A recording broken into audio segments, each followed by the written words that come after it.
Hello, my name's Alistair Bell. I'm a senior classifier with NBDC, which is part of Holstein, UK.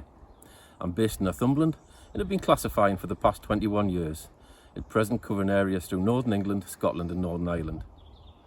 Linear assessment makes up part of the classification visit. This is a useful tool to highlight the strengths and weaknesses within your herd and give you direction when you're choosing a sire to breed the type of cow that suits your system. Now we're going to look at one of those linear traits. Today, I'll be explaining the linear trait for angularity.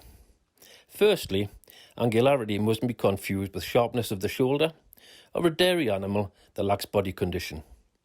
Angularity is the spring and openness of the rear rib. This is measured by standing behind the animal and giving you a 3/4 view of the left-hand side. Linears 1 to 3 is where the animal lacks angularity. There's no spring to the rib and the ribs are close together. This may be assessed by placing your fingers between the ribs. An animal that lacks angularity may only get 1 to 2 fingers between them. Lower angularity is associated with lacking dairy character and possibly having lower milk production. This animal may have a rounder rib, be coarser through the bone in the leg, a thicker skin and possibly have fleshiness to its udder. Linears 4 to 6 are the intermediate linears. This is where the rib is starting to spring and become more open. You would expect to get 2 to 3 fingers between the ribs and the animal is starting to show signs of dairy character. Linears 7 to 9 is when the rib is becoming well sprung and extremely open. You may get 3 to 4 fingers between these ribs.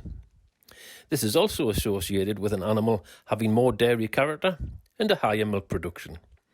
She may have a flatter, dairier bone quality to her rib and leg, have a softer skin quality and more silky texture to her udder. This animal is above average for angularity. Her rib is sprung and open. You can get 3 fingers between her ribs and would score 7 on the linear scale. She also has dairy character. She has a flat dairy bone through her leg, texture in her udder, and she would probably give you that balance between an animal with milk production and an animal that also has longevity. There is no ideal linear for angularity. It purely depends on the type of cow you want to breed for your system. However, you may want to avoid the extremes.